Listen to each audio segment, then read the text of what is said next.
जी dear students, और इसमें कुछ हम मैथमेटिक्स के एमसीक्यूज डिस्कस करेंगे जो एसएटी के पेपर में है। और ये अक्सर बीएसएन के टेस्ट में भी इसी तरह की एमसीक्यूज जो कि बेसिक मैथमेटिक्स से आते हैं।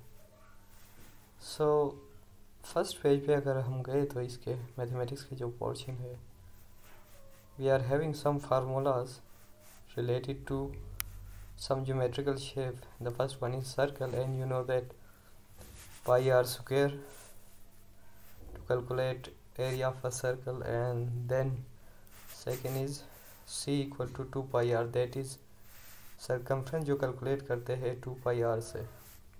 circumference is basically the boundary of that circle।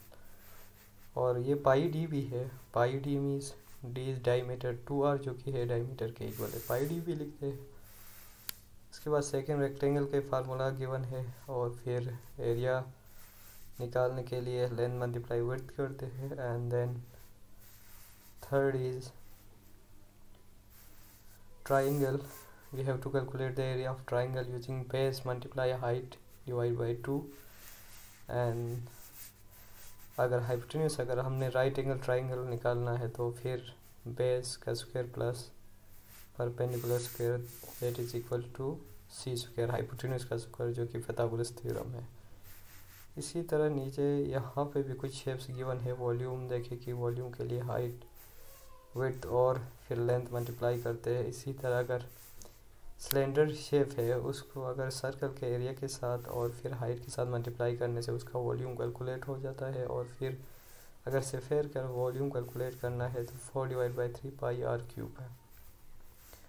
सो अब इन फार्मूलाज को भी अगर हम देखते हैं इधर कहीं पे यूज़ होते हैं कि नहीं होते हैं। The first MCQ is the function F is defined, F of X basically Y है। एफ फंक्शन अप्लाई हुआ है एक्स पे, y equal to 9 divide by 2x plus 1 है। What is the slope of, देखिए कि y equal to M X plus C, ये slope intercept form कहलाता है। m जो होता है वो स्लोप होता है, c होता है, y इंटरसेप्ट होता है। सो x का जो भी कोफिशिएंट है y equal to M X plus C किसी भी लाइन का जनरल फॉर्म है, वो स्लोप इंटरसेप्ट फॉर्म। सो यहाँ पे फंक्शन अगर दिया है तो y F of x, F applied on x is y मैंने कहा था। सो 9 डिवाइड बाई 2 जो होता है x का कोफिशिएंट होता है वो स्लोप होता है। बाद में जो ये जो 1 है ये y इंटरसेप्ट है, क्योंकि x अगर मैं यहाँ पे 0 रखूँगा तो y मेरे पास एफ ऑफ एक्स को मैंने y कहा है तो वो फिर 1 आ जाता है। सो स्लोप जो है 9 डिवाइड बाई 2 है, D is the right option. इसी तरह इसके साथ ही 3 लिखा हुआ है, देखिए कि एमसीक्यू नंबर 3, 2 नीचे है तो फिर वो मैं एक्सप्लेन करूँगा। What is the graph of y equal to 3x plus 4। अब देखिए कि अगर x को मैं 0 रखता हूँ तो y कहाँ पे कट करके जा रहा है, y 4 पे कट करके जा रहा है। ठीक है, तो इसका स्लोप देखिए कि एक तो पॉजिटिव है, ये हमने देखना है कि पॉजिटिव में है। सो डिक्रीजिंग स्लोप नहीं है, इंक्रीजिंग स्लोप है। y 4 पे तो a भी कट कर रहा है, b भी कट कर रहा है, लेकिन यहाँ पे इस तरह है कि स्लोप आपने देखना है कि इंक्रीजिंग स्लोप कहाँ पे है। इंक्रीजिंग स्लोप यहाँ पे बी में है, B is the right option. जी y जब आपके पास 0 है तो देखिए x यहाँ पे आपके पास क्या आ जाता है, -3y। y अगर मैं 0 रखता हूँ तो 4 इधर आया, -4, सो x -3/4 एंड दैट इज़ इसका जो राइट ऑप्शन है इसमें देखना पड़ेगा कि 4 पे कट कर रहा है और फिर -4 और 3, ये आपके पास है सी राइट ऑप्शन है इसका, क्योंकि y आपके पास y जब 0 है, x आपके पास क्या आ रहा है, x, y जब 0 है तो x आप यहाँ से देख रहे हैं कि -4/3, सो -4/3 यहाँ पे है।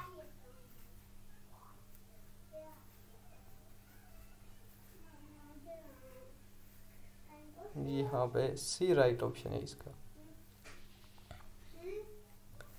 इसी तरह एमसीक्यू नंबर 2 की अगर मैं बात करूँ, देखिए कि यहाँ पे if 2 into x minus 4 equal to x, what value of x makes the equation true. यहाँ पे आप 8 दोनों साइड पे रख के देखिए, 8 माइनस 4 करने से 4, 2 इंटू 4, इस साइड पे मैंने क्या रखा है कि 8 रखा है, ठीक है, दोनों साइड पे भी 8 रखा है। So 8 minus 4 that is 4, 2 into 4 is 8, 8 equal to 8। Right option D है MCQ नंबर 2 को। कमिंग टुवर्ड्स जो कि फोर्थ है, फोर्थ में आप देख रहे हैं कि the graph the total charges in $, by contractor for X hours of the work. The contractor charges one time fee plus an hour rate. What is the best interpretation of the slope of the graph? देखिए कि इसमें x axis पे time है, y axis पे आपके पास dollars है। So basically हम अगर स्लोप निकालते तो राइज ओवर रन, मतलब ये कि total charges divide by total time. So फिर ये आपको क्या बताया, कंट्रैक्टर्स आवरली रेट बताएगा, ठीक है। So A is the right option. इसी तरह MCQ नंबर अगर 6 की हम बात करें, 5 उसके नीचे है, 4 से नीचे 5 अगर बात करूं तो इसमें मैं 6 की अगर हम बात करें 5 पे आएंगे। देखिए कि यहाँ पे इसका राइट ऑप्शन ABCD जो पैरेललोग्राम है उसका एरिया गिवन है, और फिर यहाँ पे जो स्क्वायर है इसका एरिया भी गिवन है। स्क्वायर का अगर एरिया BFED का अगर एरिया गिवन है तो यहाँ से मैं इसका लेंथ निकाल सकता हूँ, और हमसे AE का लेंथ का पूछा है। BFED मतलब ये कि L स्क्वायर, उसका एरिया क्या होता है स्क्वायर का, L स्क्वायर मतलब L मल्टीप्लाई L करने से उसका area L square equal to अगर 64 किया और वहाँ से रूट में ले रहा हूँ तो यहाँ से क्या आएगा, 8 आएगा। इट मीन्स E से D तक या B से E तक जो है लेंथ है वो 8 है। इसके बाद यहाँ पे base multiply height equal to base, जितना बेस है उसके हाइट के साथ मल्टीप्लाई करके वो एरिया ऑफ पैरेललोग्राम हो जाता है। So 112 equal to base multiply height, height कितना आया है, 8 आया है। सो 112 डिवाइड बाई 8 करने से आप उसके पास क्या आ जाएगा, बेस आ जाएगा, मतलब A से D तक कितना आएगा, 14 आएगा। सो 14 आया। E से D तक आपके पास 6 आया है, E से D तक आपके पास 6 आया है, तो आप 14 माइनस E से D तक आपके पास 8 आया था क्योंकि स्क्वायर का साइड था ना। A से D तक फिर आपके पास कितना आएगा, 14 आएगा। आप देखिए कि 112 डिवाइड बाई 8 करके, सो वहाँ से बेस पूरा आया, तो फिर यहाँ से इसको क्या करेंगे, माइनस करेंगे। A से E हमने निकालना, AD 14 माइनस ED 8। सो यहाँ पे राइट ऑप्शन के पास क्या है, A है 6। इसी तरह MCQ नंबर 5 पे देखिए बहुत ही आसान है। Given equation relates the distinct positive real number x, y and z. What equation correctly express x in terms of y। x in terms of y निकालने के लिए क्या होगा, 2y क्रॉस मल्टीप्लाई होगा 2zy, ठीक है, 2zy होगा और 3 उधर जाके माइनस होगा। सो B is the right option. इसी तरह the function n models the amount of निकल 56 था, ठीक है। फिर उसके बाद जो ही टाइम गुजरता गया वो डिके होता गया है। तो स्टार्टिंग में देखिए कि कब कितना था, तो जब डिके शुरू हो गया था तो ग्राफ से पता चल रहा है कि 25,000 से थोड़ा सा कम था, तो 24,000 हो सकता है। So D is the right option 7th का।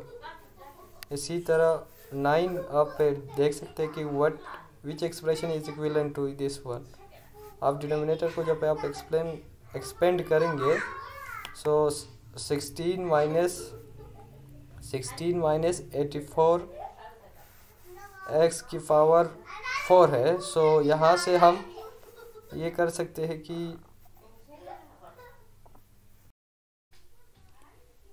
जी coming towards 9th MCQ, the expression is given 2x plus 3x divided by 16 minus 81x की power 4। In denominator we can easily factorize this one because 16 को मैं लिख सकता हूँ 4 square minus 81x की power 4, it means 9x square की power whole square में लिख सकता हूँ, ताकि ए प्लस बी ए स्क्वायर माइनस बी स्क्वायर वाला फार्मूले से इसको एक्सपेंड करूँ। सो देखिए कि 16 माइनस 81x की पावर 4 को कैसे लिखा है कि 4 square minus 9x square power whole 2। तो फिर ये क्या बनेगा 4 प्लस 9x स्क्वायर एक दफ़ा, फिर 4 माइनस 9x स्क्वायर, फिर हम लिख सकते हैं मतलब a plus B into A minus B. अब देखिए कि डिनोमिनेटर में 4 प्लस 9x स्क्वायर तो आएगा ही, इसके बाद 4 माइनस 9x स्क्वायर है तो उसको दोबारा से हम लिख सकते हैं 2 माइनस 3x स्क्वायर और 2 प्लस 3x स्क्वायर। अब हमारे पास डिनोमिनेटर में 4 plus 9x square 2 plus 3x और 2 माइनस 3x है, तो न्यूमिनेटर में जो 2 प्लस 3x है एक के साथ कैंसिल आउट हो जाएगा और हमारे पास 4 प्लस 9x स्क्वायर डिनोमिनेटर में और 2 माइनस 3x रहेगा, क्योंकि 2 प्लस 3x कैंसिल आउट हुआ न्यूमिनेटर से और वहाँ पे फिर 1 रहेगा। So C is the right option. Coming towards 8 and 10 MCQ, which of the following piece of information is sufficient to prove ABC is an isosceles? Isosceles में दो sides equal होते हैं, जब दो एंगल्स इक्वल होते हैं तो साइड्स भी इक्वल होते हैं। अगर साइड्स इक्वल है तो एंगल्स इक्वल है, इनमें कोई एक कंडीशन का होना लाजिमी है। A B is congruent to B C और angle A is congruent to angle C. 1 is sufficient but 2 is not. 2 is sufficient but 1 is not. देखिए दोनों सफिशिएंट है, आइदर 1 और आइदर 2 इज़ सफिशिएंट। सो 8 का राइट ऑप्शन सी है। And when we talk about MCQ number 10, it is related to quadratic equation. Quadratic equation का हमेशा power 2 होता है। What are the solution to given equation? देखिए quadratic equation का general जो form था, स्टैंडर्ड फॉर्म था, that is ax square plus bx plus c equal to 0, जो कि क्लास 10 की बुक में है। और इसको क्वाड्रेटिक फार्मूले में अगर हम पुट करते हैं तो क्वाड्रेटिक फार्मूला क्या था, minus B plus minus root B square minus 4ac divide by 2 है, ये क्वाड्रेटिक फार्मूला है। सो यहाँ पे देखिए b आपके पास क्या है b आपके पास -7 है। A X square plus B X plus C के साथ कंपेयर करना है इसको। a क्या है, एक्स स्क्वायर का कोफिशिएंट a है जो कि 3 है और c -1 है। अगर इसको हम फार्मूले के अंदर पुट करेंगे तो डिनोमिनेटर में 2a होता था जो कि 6 सारे ऑप्शन में, ठीक है। और फिर फार्मूला ये था कि quadratic formula minus B means minus into -7 that is +7। So C और डी ऑप्शन तो निकल गए ऐसे ही। अब ए और बी में हम देखते हैं कि -4ac था, बी स्क्वायर भी था, बी स्क्वायर मीन्स 49,